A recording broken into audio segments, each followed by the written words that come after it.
I like uncovered a copy of the novelization of The Exorcist. I've been into novelizations lately. Been, wanting to read more. Like I guess it kind of started when I was reading a Star Trek. It was like Spock Must Die. It was called. It was from like, I think from like either the late '60s or the early '70s. It was like after the show had been canceled, but they were making, they had a series of like novelizations of different episodes, and then this was the first original one. I was at the secondhand bookstore, and I guess somebody just sold their Star Trek collection, because they had, some of them were shelved, but then they had like a box that just had a ton of them in there, and they had the novelizations of all the movies. So I thought, let me get the movie. So I got like, I got all the way up through The Undiscovered Country, like so all the original series ones. And so I read. Oh my god! I read this. Yes.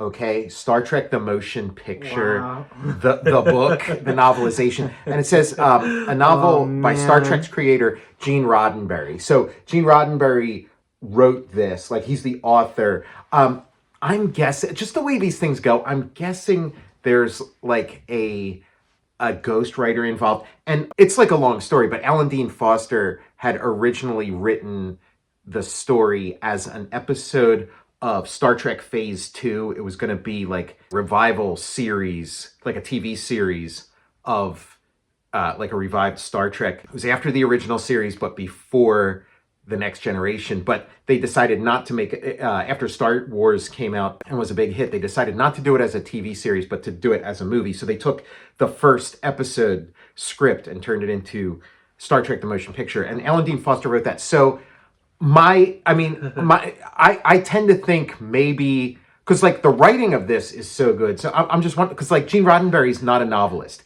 He is a writer, but he's a screenwriter. Maybe he's capable of writing a novel that's really, it's a really riveting, well-written novel. So I mean, my apologies to Gene Roddenberry if you wrote this thing entirely by yourself. But if you had a ghost writer, I mean, I won't hold that against you either, because that was kind of standard operating procedure for this kind of stuff. Dude, we're always on the same wavelength. Yeah. I finished that book, The Future Was Now, about the summer of '82. I know we talked Star Trek 2. There's a huge chunk involving Roddenberry in there about them were barring him from Star Trek 2. They were like every script they were turning in, Roddenberry was like shooting it down, and they're like, under no circumstances will he be involved. Like, in this. I don't know enough about Roddenberry. I also got this one. I got the Wrath of Khan. I haven't started this one yet. I finished the first one, but I didn't finish. I didn't start Wrath of Khan yet. But I always I don't know enough about Gene Roddenberry. And there've been like a number of books and things, and he co-authored like a book about the history of Star Trek also. But like my impression of him is just like, because it's just kind of like a Stan Lee figure or a Walt Disney figure, where at a certain point in time there was this sort of like this hype machine behind him, as like, oh, here's this guy who's this visionary. You love Star Trek. Here's the guy, here's the genius who created it. But then over time, you kind of find out that like, okay, there's more to it, and it's a little more complicated. And then maybe even that this guy is just, kind of just there, Well, but again, I don't know enough to say. I mean, maybe I'm, not giving. So I want to find out more. But that's just kind of like my gut, just from having, been to this rodeo before. In the book, I love this book, that he was the one that leaked Spock's death to the fans. Okay, wow. They think to start the I could imagine being at like one of those conventions and wanting to like, maybe people are starting to fall asleep a little, and you're like, okay, what do I do? You got to hit him with something. It's like, how about this? Spock's gonna die. But so I wanted to tell you about this a little bit, because Star Trek: The Motion Picture, the first Star Trek movie, it's it's got a bad rap. I like it. But I get it. I get what people are saying, and yeah, it needs a little something. And this book has that. That's something. Little something. It has little something, and I realize this is one of the finest like science fiction novels I've ever read. It is really good, and I realize what the movie's kind of what this has that the movie's missing, and why it like makes a lot of sense as a story, but doesn't translate to the movie because, like in that movie, everybody's kind of stiff and they're not saying much. It's a lot of quiet. It's a little more like 2001: A Space Odyssey or something. Like, I guess they were kind of going off of that. But in this, it's like, as you can do in a book, but not as easily in a movie, you can get internal. You're finding out what's going on inside everybody's heads. And so you get a better sense of the characters. Some of the characters that seem a little, that you don't really know well. Some of them like Commander Decker or like Ilea, since they're new characters, you have no familiarity with them and they're not saying a ton. So you're kind of like, but in this, you're like inside their head. There's a chapter where it's being told from V'ger's perspective. Oh, wow. So that's like, awesome. Yeah. I've always wanted to know what, like, get inside. Like, oh my God, Tom. Yeah, and because that yeah, for sure. I'll leave it here. I'll let you can leave with it. But like, again, because also that movie, like, it always struck me as kind of cool. I love the exploration aspect of it, but I didn't always quite get how all the pieces fit together. And you also kind of like, oh, I love these characters so much, these like classic characters. And again, you don't get much time with them. But in this, like, you're inside their head. Luxuriate. You know what's going on with Spock. And Spock's arc makes so much more sense. In this. And Kirk. And then even like Nurse Chapel from the original series, she's Dr. Chapel in the movie, and she just has like sort of a tiny moment, but she gets to be in the mix a little more too, which is nice. Dude, I was thinking about rewatching the movie too. Like, yeah. It has like the special effects in that movie, like not even story wise, like are some of my favorite in a movie. Yeah, the special effects are the star, and I think they thought, coming off of Star Wars, they thought, oh, that's what Star Wars has these state-of-the-art special effects, and we got to duplicate that. And then they had to, after this movie came out, they kind of had to like figure out, okay, we want more personality. We want the personalities, and the personalities, they are in this and on full display, and like the internal stuff that's going on with all the characters is just great. But one thing that's kind of interesting, and like it kind of strikes an odd note, but it's like, it's very sexual, this book, like from page 1.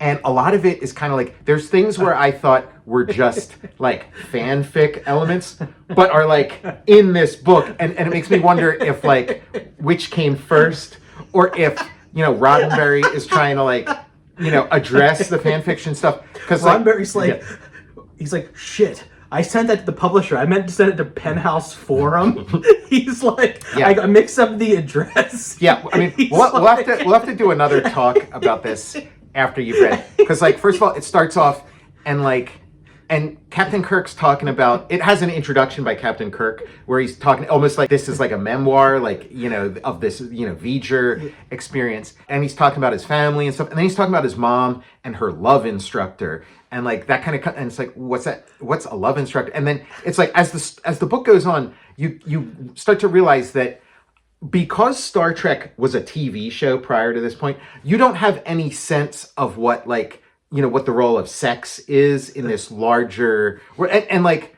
sounds like Roddenberry's trying to work something out in public. Yeah. Well, that was one of the things I thought, okay, is this sort of like a science fiction thing that like, oh, this is a future society. So the same way all the technology's advanced, attitudes towards sex have like, evolved into some other direction that is maybe more enlightened or at least different, or I was also thinking, this is written in the 70s, so maybe it's just coming out of that, like, that, hey, baby, play, like he's spending a lot of time at the Playboy Mansion and stuff, and like, it's just like, hey, this is what books are now, baby, get with it, His first draft is soaked because it's the overspray from Hef's grotto that like splash. Yeah. He's in the grotto at the Playboy. So there's that, and then Spock is on Vulcan, and he's doing that ritual where he's trying to purge his human self. Yeah. And then they're talking about how like Spock's got his like internal monologue going on and stuff, and he's talking about how like the special relationship that he and Kirk have, and that there's a word for it in Klingon, but the word for that relationship in Klingon could mean, good friend, or it could mean like, like sexual partner, or like, like lover or whatever. And so he said, like, as a result, there's been some confusion out there, people about the nature of his relationship with Captain Kirk, and then Captain Kirk addresses it too. He's like, "Hey, I just want to clarify." Like and then he clarifies, and it's like, "Okay, the lady stopped to protest too much." It's like Spock's released 5 memos regarding this. Like so that's that's an ongoing thing, and then so it's like all the sex stuff, and you do find out that, like, that thing about love instructor and stuff, that sex is like sort of more integrated into the social structures and things in Starfleet, but in the society as a whole. And then Kirk had this like 1-year relationship with this woman who's also like an officer in Starfleet, and it was like a 1 year. And the way he describes the 1 year is like, oh, that this is like a normal thing, and like it's not like 2 people date or they move in together or they get engaged or whatever. It's like they come up with a 1 year arrangement. Or so he had that.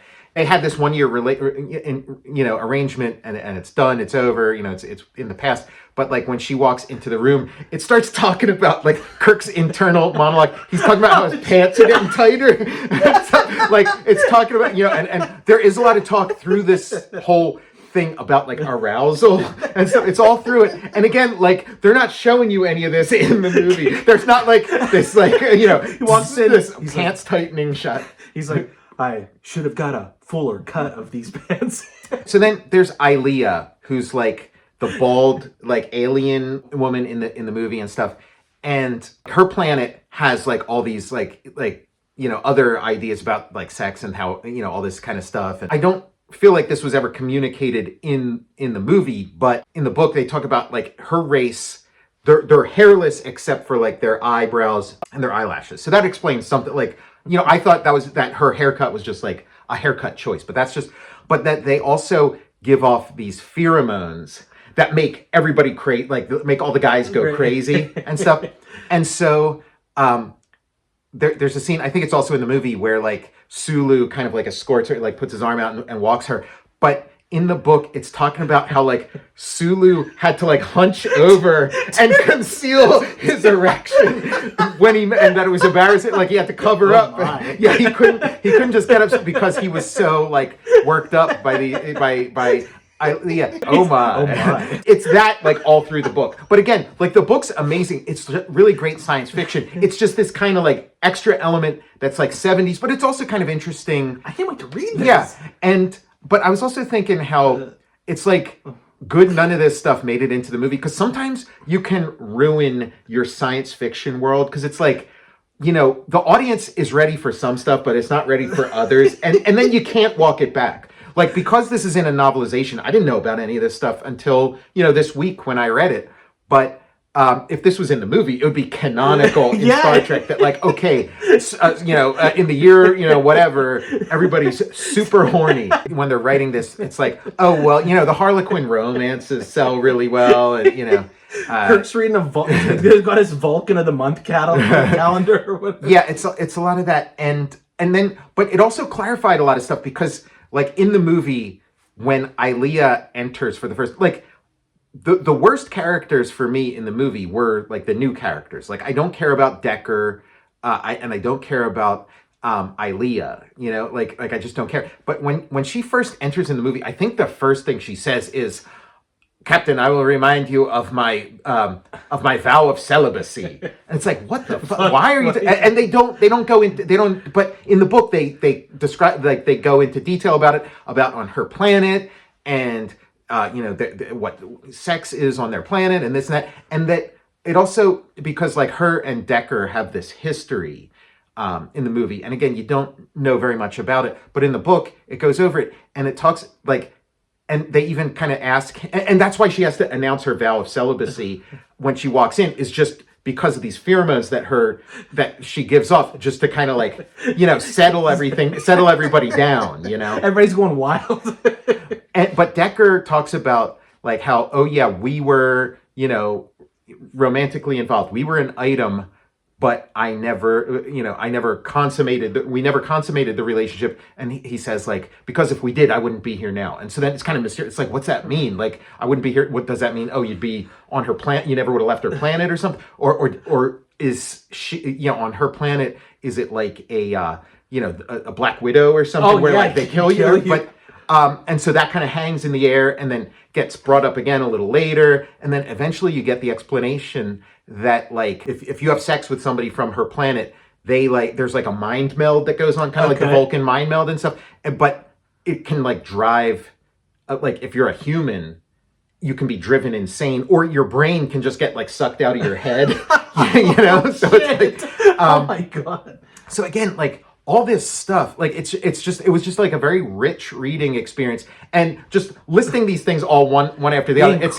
sounds kind of like bizarre and off-putting, but in the context, like, so you get from point A to point Z of this story in a very clear fashion, and a lot of stuff makes sense, like this, because they also talk about the like almost sexual relationship that Captain Kirk has with the Enterprise. Oh yeah. And it kind of makes you think of those people who like have relationships with like inanimate objects, with like cars and stuff. But again, because the way V'ger, it makes sense as it goes through, because the way V'ger, kind of isn't sure what, thinks that the Enterprise is like the living thing, and then all the crew are just like amoeba or something or viruses on it or what,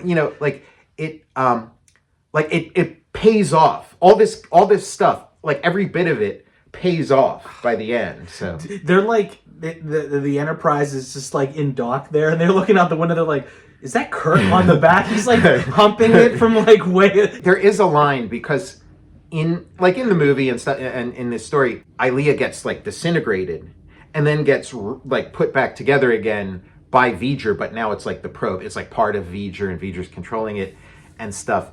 And they kind of discuss, they're kind of like, okay, Decker, like, you have this relationship with Ilia.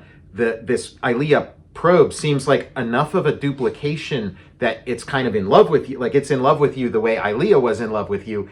And so, like, do what you can to kind of, like, convince V'ger to, like, get out of here and turn around. And so then, they even, Kirk even kind of brings up, like, hey, you might have sex with this probe and stuff. And Decker says, like, I would have sex with a proton torpedo if it meant, saving the Earth or whatever. So like, he's like, I get a dirty job, and somebody, before he's even done talking, he's already out. Yeah. They're like, he didn't hear what I had to say. Yeah. He's like, well, because like as the movie goes on, like by the end, he like, Ilia is joined with V'ger, and then he has sex with, he joins with Ilia, and it's this union, and it creates a new species, and like all this kind of stuff. But that just kind of happens. But in this book, you get there like in a very direct, very clear way. But even before that moment at the end in the book, there is a moment where like the crew is all there, and then like everybody has to take off because they start like getting it on like in the ship. Like she starts like he's like, I was down in engineering and I couldn't help it over here. I heard somebody mention the opportunity to fuck a probe. Yeah, Scotty locks. He puts the whole engineering section on lockdown when he hears that. There's just like one other, because reporting for duty, sir. The character stuff is cool because you do get like all your favorite characters back in a way that you kind of don't in the movie. You just get like a little, quick visit from like this character or that, where this, you spend more time. But there's like there's this like headband that that Decker had bought for Ilia, and that was like in her possessions, and it was very important to her. And so the whole crew's in there, they're talking and stuff. And then like, and McCoy's looking at it, it's very pretty, it's like real colorful and stuff. And then Decker mentions that he had given it to her as like a present, and he wasn't aware of the significance of it, because when you give somebody this, on her planet, it kind of is like being engaged or whatever. And so then he had to leave the planet because he like, you know, wasn't ready for that. But McCoy's looking at it and then he says, because on their planet, this headband, like whenever they see, when a Deltan woman or whatever planet they're from, whenever they see like a man handling this headband, they get like very worked up. And so then McCoy like drops it, like he like throws it down immediately. And I've probably forgotten some other scenes and stuff, but it's an amazing read. Like all that stuff kind of like raises your eyebrows and kind of like, what am I reading? But as a whole, it is like a really compelling piece of science fiction. It's a great tribute to Star Trek. It's also like a way of, you know, like when you make when they made that Star Trek movie, they couldn't just be like, oh, here's another Star Trek episode. They have to address a lot of things. They have to address the passage of time, you know, all this kind of stuff. And it just does that really well. And then kind of delivers like almost kind of like an ultimate Star Trek story. I'm so excited to read this, man. This is what a great find. Like, it's been sitting around for like exactly. Yeah, it's like a spur of the moment, and it enriches my enjoyment of that movie because again, I enjoyed the movie, but there's just something that's not clicking, and this kind of like is like the perfect, like this makes the movie make sense. It's like this is your guidebook for the movie, and the movie just like is that much more enjoyable. I'm gonna read this and then rewatch. Yeah, I had to watch the movie immediately. Like I put it on, and I was curious. Okay, how much of this stuff is in there, and I just didn't catch it. You know. And you haven't read Star Trek 2 yet. Your Star Trek 2 I'm going to read the Star Trek 2 novel. It's different, different creative team and stuff. So I feel like I lucked out with this one. Hopefully, the rest of this journey will be really cool. But I'm going to read more of them. I've had Star Trek 2 on the brain, so it's going to jump over to this one. Like from that in that features now, they talk about like Spock like luring Nimoy back, right? And he's at this party, and he like lead like the director from of part 2. I can't remember his name, but he like leans in and he tells Spock he's gonna die, and he like raises an eyebrow, and it's like, oh, he like smiles like his huge grin. They talk about talk about the raised eyebrow a lot in this, and like the first time they talk about the raised eyebrow is when they're talking about the rumors of Kirk and Spock. You know, basically the thing that launched 1,000 fanfic stories. Like this movie, the first one, like it always held this fascination for me. And it really, like, nostalgia-wise, like, this is largely a nostalgia channel. But for me, it's like, that was like my first memory of ever being at McDonald's, was getting the Star Trek motion picture Happy Meal. And I got it was like a little viewer where you see, it's like a film strip of all the different like, characters from the movie and stuff. So, yeah, here's the book.